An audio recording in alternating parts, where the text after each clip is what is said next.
নমস্কাৰ এই মুহূৰ্তত আহি পৰিছে ৰাজ্যৰ মেট্ৰিক আৰু হায়াৰ সেকেন্ডাৰী পৰীক্ষা দি ৰিজাল্টৰ বাবে বাট চাই থকা লাখ লাখ ছাত্ৰ ছাত্ৰীৰ বাবে ভাল খবৰ 2026 বৰ্ষত 4,38,000 শিক্ষাৰ্থী অৱতীৰ্ণ হৈছিল মেট্ৰিক পৰীক্ষাত আৰু 7,06,000 শিক্ষাৰ্থী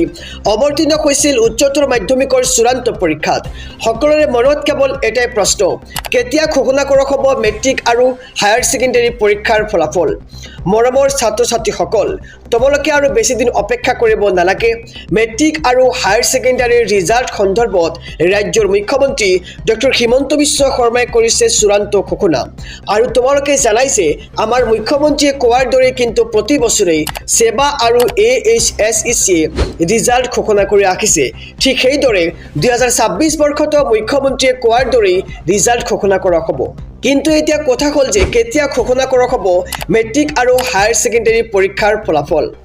তোমালোকে কিছুমানে হয়তো জানা যে 2025 বৰ্ষত 11 এপ্ৰিল তাৰিখে ঘোষণা কৰা হৈছিল মেট্ৰিক পৰীক্ষাৰ ফলাফল আৰু 30 এপ্ৰিল তাৰিখে ঘোষণা কৰা হৈছিল উচ্চতৰ মাধ্যমিকৰ চূড়ান্ত পৰীক্ষাৰ ফলাফল তোমালোকৰ বাবে ভাল খবৰ আহিছে যে 10 এপ্ৰিল তাৰিখে ঘোষণা কৰা হ'ব মেট্ৰিক পৰীক্ষাৰ ফলাফল আৰু 20 এপ্ৰিলত ঘোষণা কৰা হ'ব 2026 বৰ্ষৰ হায়াৰ সেকেন্ডাৰী অৰ্থাৎ উচ্চতৰ মাধ্যমিকৰ চূড়ান্ত পৰীক্ষাৰ ফলাফল মামা ও মামা হাই সেকেন্ডাৰী আৰু মেট্ৰিকৰ ৰিজাল্ট কেতিয়া দিব 10 এপ্ৰিলৰ পিছত মেট্ৰিকৰ ৰিজাল্ট হ'ব হাই সেকেন্ডাৰী আৰু 20 তাৰিখ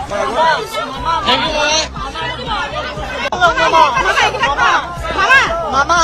ও মামা হাই সেকেন্ডাৰী আৰু মেট্ৰিকৰ ৰিজাল্ট কেতিয়া দিব 10 এপ্ৰিলৰ পিছত মেট্ৰিকৰ ৰিজাল্ট হ'ব হাই সেকেন্ডাৰী আৰু 20 তাৰিখ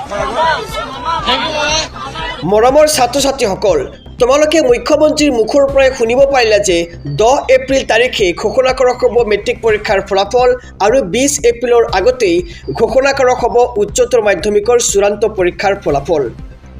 আৰু ফলাফল ঘোষণা হোৱাৰ পিছত কেনেকৈ চাবা নিজৰ ফলাফল আৰু কি ৱেবছাইটত সকলোৰে আগত প্ৰকাশ পাব ফলাফল পৰৱৰ্তী ভিডিঅ'ৰ যোগেদি তোমালোকক জনাই দিম গতিকে চেনেলটো ছাবস্ক্ৰাইব কৰি আমাৰ লগত থাকিবা ধন্যবাদ।